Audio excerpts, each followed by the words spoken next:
بسم اللہ الرحمن الرحیم۔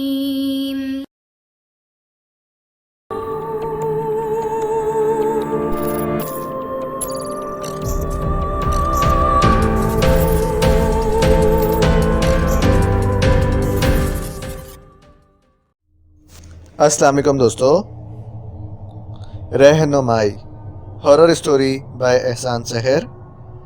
اگر آپ نے ابھی تک ہمارے چینل جاسوسی دنیا کو سبسکرائب نہیں کیا تو سبسکرائب کریں اور بیل آئیکن پر کلک کیجیے۔ آغاز۔ پوری دنیا بدلنے کے لیے یہ واقعہ بہت ہے۔ میں اس کے سامنے تن کر کھڑا ہو گیا تھا۔ میرے ٹھوس بازوؤں کی مچھلیاں پھڑ پھڑا رہی تھیں۔ میرا کشادہ سینہ جیسے اس منجنی سے آدمی پر محیط ہو گیا تھا۔ میری آنکھیں شعلے برسا رہی تھیں اور میں اس پر حملہ کرنے کے لیے تیار تھا۔ اس بیچارے پر حملہ کیا کرنا تھا، بس اسے توڑ مروڑ کر رکھ دینا تھا۔ میں نہیں جانتا کہ وہ کون ہے اور کہاں سے آیا ہے۔ اس دن میں مارکا سر کر کے اپنے محلے لوٹا تھا کہ پہلی دفعہ اس سے مدبھیڑ ہو گئی۔ میرے چیلے اپنے بھی تھے، شبیر، ماجا، کاسو، رنگیلا اور خود میں، سینہ تانے اینٹتے اکڑتے ہوئے نوجوانوں کی ٹولی، جس کی دہشت صرف محلے میں ہی نہیں بلکہ آس پاس تک پھیلی ہوئی تھی۔ اور اس دہشت کے لیے ہم نے محنت بھی خوب کی تھی، بہت کام کیا تھا۔ صبح ہوتے ہی ہم سب محلے کے اکھاڑے میں جمع ہو جاتے، جہاں ہم ایک دوسرے کے جسم پر خالص سرسوں کے تیل کی مالش کرتے۔ ہم نے جدید اور قدیم دونوں انداز کی ورزشیں کی تھیں۔ اس طرح لڑائی میں بھی جدید اور قدیم انداز کی ٹریننگ لی تھی۔ ہم میں سے کسی کا بھی مقصد پہلوان بننا نہیں تھا، ہم بس یوں ہی شغل کے طور پر اپنی جانیں بناتے رہے، اور جب کسی بل آ گئے تو تھوڑی بہت پہلوانی بھی سیکھ لی، پھر جوڈو کراٹے کی ٹریننگ حاصل کر لی، اور اس طرح ہم اچھے خاصے فائٹر بن گئے۔ اپنے گروپ میں سب سے زیادہ محنت میں نے کی تھی اور سب سے زیادہ جان ہی مجھ میں تھی، اس لیے میں اس گروپ کا لیڈر بن گیا۔ یہ انسان کی فطرت ہوتی ہے کہ جہاں کچھ لوگ جمع ہوتے ہیں، وہ لاشعوری طور پر غیر محسوس انداز میں کسی نہ کسی کو اپنا لیڈر تقسیم کر لیتے ہیں۔ پورے محلے، پورے علاقے میں اپنی دھاک تھی۔ ہم جدھر سے گزرتے لوگ ہمیں سلام کرتے، ہمارے خلاف کوئی بولتے ہوئے ڈرتا تھا، حالانکہ ہم نے کبھی غنڈہ گردی وغیرہ کی نہیں تھی اور نہ کسی کے ساتھ بلا وجہ کی مار پیٹ کی تھی۔ اس کے باوجود لوگ خوفزدہ رہا کرتے۔ ہمارے علاقے میں ایک ماسٹر بھی آیا کرتا تھا، زیادہ عمر نہیں تھی اس کی، نوجوان سا لڑکا تھا، لیکن بچوں کو پڑھایا کرتا، اس لیے سب اسے ماسٹر کہا کرتے تھے۔ ماسٹر خاص طور پر بچوں اور لڑکیوں میں بہت مقبول تھا۔ ہم خود یہ دیکھا کرتے کہ لڑکیاں اس کی طرف کتنی محبت سے دیکھتی ہیں، اس سے باتیں کر کے کتنی خوشی محسوس کرتی ہیں۔ یہ سب دیکھ کر ہم کرتے، خاص طور پر مجھے تو بہت برا لگتا۔ محلے والوں کے ساتھ ہم زیادہ سخت رویہ نہیں رکھتے تھے، بلا وجہ کسی کو پریشان نہیں کیا، لیکن کسی کو خود سے آگے بڑھنے نہیں دیا۔ جب لوگوں نے خود ہی گردنیں جھکا رکھی ہوں تو پھر اپنی حاکمیت جتانے کا کیا فائدہ؟ لیکن ماسٹر کا معاملہ دوسرا تھا۔ آخر اسے اتنی مقبولیت کیوں حاصل ہے؟ ایک دن میں نے ماجھا سے پوچھا، ماجھا یار، ذرا یہ معلوم تو کر، اس ماسٹر کے پاس کون سی گیدڑ سکھی ہے جسے سب لوگ اس کے آگے پیچھے ہوتے رہتے ہیں؟ ہاں استاد، اور خاص طور پر لڑکیاں، ماجھے نے جل کر کہا۔ مجھے تو لگتا ہے جیسے یہ ماسٹر کالا علم جانتا ہے، اس لیے کہہ رہا ہوں کہ ذرا ماسٹر کے بھید کی کھوج لگا۔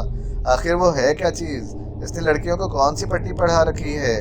تم فکر ہی نہ کرو استاد، میں تو اس پورے خاندان کا بھید معلوم کراؤں گا، ماجھے نے پرجوش لہجے میں کہا۔ اس وقت میرے خیال میں دنیا میں صرف دو طاقتیں تھیں، ایک جسم کی طاقت اور ایک دولت کی طاقت۔ میں نے بڑے بڑے طاقتوروں کو مریل دولت مندوں کے سامنے گردنیں جھکاتے دیکھا تھا، لیکن وہ ماسٹر تھا، اس کے پاس تو ان دونوں میں سے کچھ بھی نہ تھا، نہ وہ طاقتور تھا اور نہ ہی دولت مند۔ ایک سیدھا سادہ سا آدمی تھا، البتہ شریف، مہذب اور کسی حد تک خوبصورت بھی دکھائی دیتا تھا۔ اسی محلے میں انم بھی رہا کرتی تھی، وہ شاید اس محلے کی سب سے خوبصورت اور طرح دار لڑکی تھی۔ میں جب اس کی طرف دیکھتا تو بس دیکھتا ہی رہ جاتا، اور جب وہ میری طرف دیکھتی تو اس کی تیوریوں پر بل چڑھ جاتے۔ وہ مجھے پسند بھی نہیں کرتی تھی، جبکہ وہ ماسٹر کے انتظار میں اپنے دروازے پر کھڑی رہتی۔ میں نے خود کئی بار دیکھا تھا۔ یہ ٹھیک تھا کہ شاید ماسٹر اسے پڑھاتا ہوگا، لیکن اس کا طلب یہ بھی نہیں تھا کہ انم جیسی لڑکی کو اس کا انتظار رہتا ہو۔ 2 دنوں کے بعد ماجھا اس ماسٹر کا پورا جغرافیہ معلوم کر کے میرے پاس آ گیا۔ استاد، میں نے ماسٹر کے بارے میں سب معلوم کر لیا ہے، اس نے آتے ہی بتانا شروع کر دیا۔ تمہیں تو اس کا نام بھی معلوم نہیں ہوگا۔ اس کا نام ندیم ہے۔ چلو نام تو معلوم ہو گیا، اب آگے کے بارے میں بتاؤ، مجھ سے صبر نہیں ہو رہا تھا۔ ماسٹر اپنے چھوٹے سے گھر میں اکیلا رہتا ہے۔ گھر کیا ہے، بس 2 کمروں کا چھوٹا سا کوارٹر ہے، ماجا بتا رہا تھا۔ اکیلا رہتا ہے، سنا ہے اس کے ماں باپ مر چکے ہیں، اسی طرح پڑھا کر اپنی زندگی گزار رہا ہے۔ محلے والے اس کے بارے میں کیا کہتے ہیں؟ سب لوگ اسے بہت بھلا بندہ سمجھتے ہیں، لیکن میں نے اپنے جیسے ایک بندے سے اس کے بارے میں پوچھا تو وہ جل کر بتانے لگا کہ ماسٹر تو بہت خراب بندہ ہے، اس کے پاس تو لڑکیاں آیا کرتی ہیں، پڑھنے پڑھانے کا بہانہ ہے، اور استاد ایک بات اور پتہ چلی ہے جس کو سن کر تمہارے بدن میں آگ لگ جائے گی۔ ہاں بتا، وہ کون سی بات ہے؟ استاد، انم اس سے ملنے کے لیے اس کے گھر بھی جایا کرتی ہے۔ ماسٹر انم کے گھر تو آیا ہی کرتا ہے، لیکن خود انم بھی اس سے ملنے کے لیے اس کے پاس جاتی ہے۔ ماجا نے ٹھیک ہی کہا تھا۔ یہ سب سن کر واقعی میرے بدن میں آگ لگ گئی تھی۔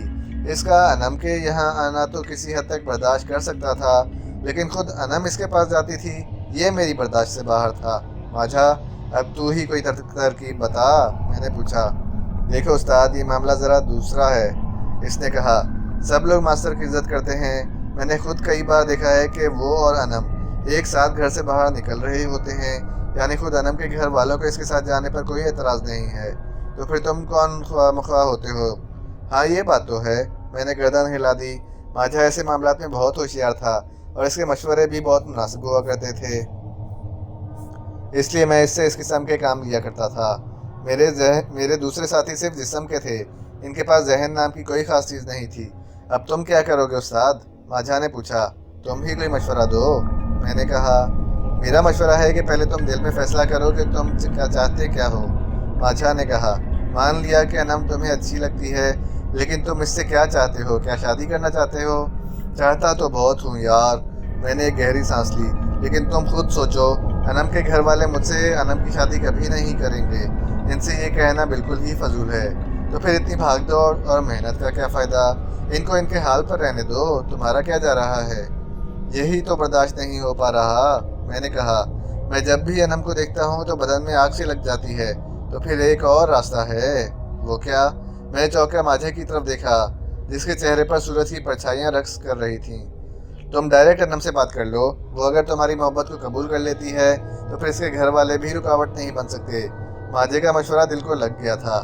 اب تک میرا کوئی ایسا ارادہ نہیں تھا کہ میں انم یا ماسٹر کی راہ میں آنے کی کوشش کروں گا، لیکن جب سے یہ پتہ چلا کہ انم اس کے یہاں آتی جاتی رہتی ہے، اور جب انم کا چہرہ نگاہوں کے سامنے آتا تو پھر بے قرار سی ہونے لگتی تھی، میں نے سوچ لیا کہ میں ماجھے کی بات پر عمل کرتے ہوئے انم سے براہ راست بات ہی کر لوں گا۔ اب انم سے بات کر کے مواقع مجھے تلاش کرنے تھے۔ مجھے یقین تھا کہ پہلی دفعہ وہ ناراض ہوگی، جھجکے گی، لیکن مجھے برا بھلا ہی کہے گی نا، میرے راستے سے کٹنے کی کوشش کرے گی نا۔ میں کسی نہ کسی طرح اسے اپنی باتوں اور رویوں سے اپنے لیے ہموار کرنے کی کوشش تو کر سکتا تھا۔ پھر ایک دن ایسی بات ہو گئی کہ انم سے بات کرنے کی پلاننگ دھری رہ گئی، اور براہ راست اس ماسٹر سے ٹکراؤ ہو گیا۔ یہ ٹکراؤ بھی ماجا کی حماقت سے ہوا تھا۔ اس محلے میں تاجا نام کی ایک لڑکی رہتی تھی، جس کو ماجا بہت پسند کرتا تھا۔ تاجا نے بھی اسی ماسٹر سے پڑھنا شروع کر دیا تھا۔ ماجا کو جب یہ معلوم ہوا تو اس کی کھوپڑی الٹ گئی، اور وہ غصے سے بھرا ہوا ماسٹر کے پاس پہنچ گیا۔ اس نے ماسٹر کو دھمکی دی کہ وہ تاجا کو پڑھانا بند کر دے۔ اتنا بھی نہیں، بلکہ اس نے یہ بھی کہا کہ استاد یعنی ماسٹر سے میں اس لیے ناراض ہوں کہ ماسٹر کے تعلقات انم سے ہیں، اور استاد انم کو پسند کرتا ہے۔ اس پر ماسٹر نے یہ کہا کہ تم سب کے سب کمزور لوگ ہو، اس لیے ذرا سی بات پر بھڑک اٹھتے ہو۔ تمہاری کمزوری کا ثبوت یہ ہے کہ تم لوگوں کو اپنے آپ پر اختیار نہیں ہے۔ ماجا نے جب مجھے یہ رپورٹ دی تو میں اس پر برس پڑا۔ یہ تم نے کیا بیوقوفی کر دی؟ تم سے کس نے کہا تھا کہ تم اس طرح ماسٹر کے پاس پہنچ جاؤ؟ اپنی کھوپڑی الٹ گئی تھی استاد، ماجا نے کہا۔ پھر جب اس نے کمزور تم کو انسان کہا تو مجھ سے برداشت نہیں ہوا۔ تو اب تم بتاؤ اب میں کیا کروں؟ تم اس ماسٹر پر اپنی طاقت کا استعمال کرو، ماجا نے مشورہ دیا، ورنہ خاموش رہ گئے تو اس کا برا نتیجہ نکلے گا۔ یہ بات انم تک پہنچے گی اور انم سمجھے گی کہ تم ماسٹر سے ڈر گئے ہو، ماسٹر کی گڈی چڑھ جائے گی اور تمہیں بزدل سمجھا جائے گا۔ ماسٹر پر اپنی دھاک بٹھانے کا یہی ایک نادر موقع ہے۔ ماجا نے مجھے اتنا بھڑکایا کہ میں واقعی ماسٹر کے پاس پہنچ گیا۔ میں اس کے گھر گیا تھا، میں بہت ہی نیم دلی سے ماسٹر کے گھر گیا تھا، یعنی اس وقت تک اس سے جھگڑا وغیرہ کرنے کا کوئی خاص ارادہ نہیں تھا، صرف ماجا کے بھڑکانے پر میں اس کے پاس چلا گیا تھا۔ لیکن ماسٹر کے رویے اور اس کے انداز کو دیکھ کر مجھے واقعی غصہ آ گیا۔ میرا خیال تھا کہ مجھے دیکھتے ہی اس کے ہوش اڑ جائیں گے، وہ خوفزدہ ہو جائے گا، لیکن اس کے برعکس اس کے ہونٹوں پر مسکراہٹ تھی۔ میں تم سے باتیں کرنے آیا ہوں ماسٹر، میں نے اس سے کہا۔ تو اندر آ جاؤ، اس نے ایک طرف ہٹتے ہوئے کہا۔ اس گھر کے دروازے سب کے لیے کھلے ہیں۔ میں اس کے کمرے میں آ گیا۔ اس کے کمرے میں بہت کم سامان تھا، زیادہ تر کتابیں پھیلی ہوئی تھیں۔ ہاں تو بتاؤ کیا بات ہے، اس نے دریافت کیا۔ ماسٹر بات یہ ہے کہ یہ تم نے کیا لگا رکھا ہے؟ میں جس محلے میں رہتا ہوں وہاں کی لڑکیاں تمہارا احترام کیوں کرتی ہیں؟ لڑکیوں سے تمہاری جان پہچان کیوں ہے؟ اس لیے کہ میں ایک ماسٹر ہوں اور ٹیوشن پڑھایا کرتا ہوں، اس نے جواب دیا۔ نہیں ماسٹر، مجھے تو بات کچھ اور معلوم ہوتی ہے، میں نے کہا۔ خیر یہ تمہارا معاملہ ہے، تم کس کے پاس جاتے ہو یا نہیں جاتے، لیکن میں جو بات کہہ رہا ہوں اسے کان کھول کر سن لو۔ تم آئندہ سے انم کو پڑھانے نہیں جاؤ گے اور نہ ہی اس سے ملنے کی کوشش کرو گے، میں نے دھمکی دینے والے انداز میں کہا۔ وہ کیوں؟ وہ اس لیے کہ میں اسے پسند کرتا ہوں، میں نے کہا۔ وہ مجھے اچھی لگتی ہے۔ یہ بات ہے تو اس کے گھر والوں سے جا کر ملو، خود اس سے بات کرو۔ وہ اگر تمہارے ہاتھ میں اپنی بیٹی کا ہاتھ دینے کو تیار ہیں تو بھلا مجھے کیا اعتراض ہو سکتا ہے؟ اگر ایسی بات ہے تو مجھے بتاؤ کہ تمہارا اس کے ساتھ کیا تعلق ہے؟ تم میرے تعلق کو رہنے دو اور اپنی بات کرو، اس نے کہا۔ ویسے میں ایک بات بتا دوں، تم ایک بزدل انسان ہو۔ کیا؟ غصے سے میرے نتنے پھڑکنے لگے۔ یہ کیا بکواس کی ہے؟ میں نے سچ کہا، اس نے میرے غصے کو نظر انداز کر دیا تھا۔ اگر تم میں ہمت ہوتی تو میرے بجائے انم کے پاس جاتے، لیکن تمہیں اپنے آپ پر بھروسہ نہیں ہے کیونکہ تمہارے اندر ایک برا انسان چھپا ہوا ہے اور وہ برا انسان تمہیں اس قابل نہیں رہنے دے گا کہ تم کسی اچھے گھرانے میں اپنی شادی بھی کر سکو۔ بس اس کی باتوں نے میرے ذہن کو الٹ کر رکھ دیا تھا۔ آج تک کسی میں اتنی ہمت نہیں ہوئی تھی کہ مجھ سے اس انداز میں بات کر سکے، میرے منہ کے سامنے مجھے بزدل اور برا کہہ سکے۔ ماسٹر ذہنی طور پر مجھ سے برتر ہی صحیح، لیکن جسمانی طور پر بہت کمزور تھا، اور اس کی تلخ باتوں کا علاج یہ تھا کہ میں اسے تھوڑا سا سبق سکھا دوں، اور میں ذہنی طور پر بھڑک تو چکا تھا، اس لیے میں نے جھلا کر اس کا گریبان پکڑ لیا۔ یہ صرف ایک لمحے کی بات تھی، صرف ایک لمحے کی۔ اس کے بعد جو کچھ ہوا بہت ہی حیرت انگیز تھا۔ میں سوچ بھی نہیں سکتا تھا کہ ماسٹر بھی ایسا کر سکتا ہے۔ میں نے اسے گریبان پر ہاتھ ڈالا اور اس نے مجھے پلٹ کر رکھ دیا۔ خدا جانے اس نے کیا داؤ استعمال کیا تھا، یا اس کی نگاہوں میں کوئی طاقت تھی کہ میں بالکل بے بس ہو کر رہ گیا اور اس نے مجھے اچھال کر ایک طرف پھینک دیا۔ انتہائی حیرت، شرمندگی اور خوف سے میری کیفیت ہی بدل گئی۔ اس اس واقعے پر یقین نہیں آ رہا تھا۔ میں فرش پر گرا ہوا تھا اور میرے سامنے اطمینان سے کھڑا تھا۔ استاد، طاقت صرف انسان کے جسم میں ہی نہیں ہوتی بلکہ اس کے ارادے اور اس کے ذہن میں بھی ہوا کرتی ہے، وہ میری طرف دیکھتے ہوئے بولا۔ تمہاری یہ شکست میری وجہ سے نہیں بلکہ تمہارے اندر کے برے انسان نے تمہیں شکست دی ہے۔ کیا تم کوئی علم جانتے ہو؟ میں نے بمشکل فرش سے اٹھتے ہوئے کہا۔ اس وقت میرا سارا غصہ، سارا دبدبا ختم ہو چکا تھا۔ میں اس ماسٹر کے سامنے بالکل ہی معمولی سا انسان بن کر کھڑا تھا، ایک بے ضرر چوہا جو کسی کا کچھ نہیں بگاڑ سکتا۔ ہاں، میں محبت اور اچھائی کا علم جانتا ہوں، اس نے مسکراتے ہوئے کہا۔ تم بھی اس علم کے ماہر ہو سکتے ہو۔ میں اس دبلے پتلے کمزور سے شخص کے سامنے ہر لحاظ سے ڈھیر ہو کر رہ گیا تھا۔ اس نے مجھے اس طرح قابو کیا تھا کہ میرے غبارے کی ہوا نکل گئی تھی۔ بہت ہی حیرت انگیز صلاحیت تھی اس میں۔ تم یہ بتاؤ کہ تم نے مجھ پر کون سا داؤ استعمال کیا تھا؟ میں نے پوچھا۔ سنو، اس داؤ کو سیکھنے کے لیے تمہیں میرے پاس آنا ہوگا، اس نے مسکراتے ہوئے کہا۔ ایک دو بار نہیں بلکہ کئی بار۔ پھر میں اپنی انا اور اپنی طاقت کے غرور کو ختم کر کے اس کے پاس جاتا رہا۔ میرے گروپ کے آدمی میری اس تبدیلی پر بہت حیران ہو رہے تھے۔ ان کی سمجھ میں نہیں آ رہی تھی کہ میرے کو کیا ہو گیا ہے، میں کس راہ پہ چل نکلا ہوں۔ ماسٹر مجھے سمجھاتا رہتا تھا۔ اس نے مجھے بتایا کہ جسمانی طاقت کا صحیح استعمال یہ ہے کہ کسی کمزور کی مدد کی جائے۔ اس نے مجھے یہ احساس دلایا کہ کسی بھی انسان کی کوئی حیثیت نہیں ہوتی۔ اس کی باتوں میں ایک سرور تھا۔ مجھے اپنے دل کے دروازے واہ ہوتے دکھائی دے رہے تھے۔ ذہن پر چھاتی ہوئی برسوں کی دھند آہستہ آہستہ صاف ہوتی جا رہی تھی۔ اپنی حقیقت کا ادراک ہونے لگا تھا۔ میرے سامنے اس کی شاگرد لڑکیاں آتیں، وہ انہیں پڑھایا کرتا۔ اس کے پڑھانے کا انداز بھی دل فریب اور دل میں اتر جانے والا تھا۔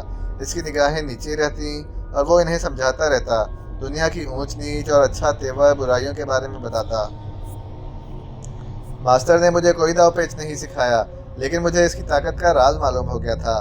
یہ طاقت اس کے جسم کی نہیں بلکہ اس کے اندر موجود روحانیت کی تھی۔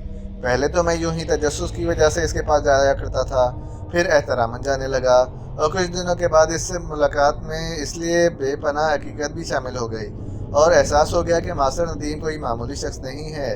وہ ایک ایسا اللہ والا شخص ہے جس نے اپنے آپ کو چھپا رکھا ہے۔ وہ کسی اور ہی دنیا کا انسان ہے۔ اس نے میری ذہنی صفائی کر دی۔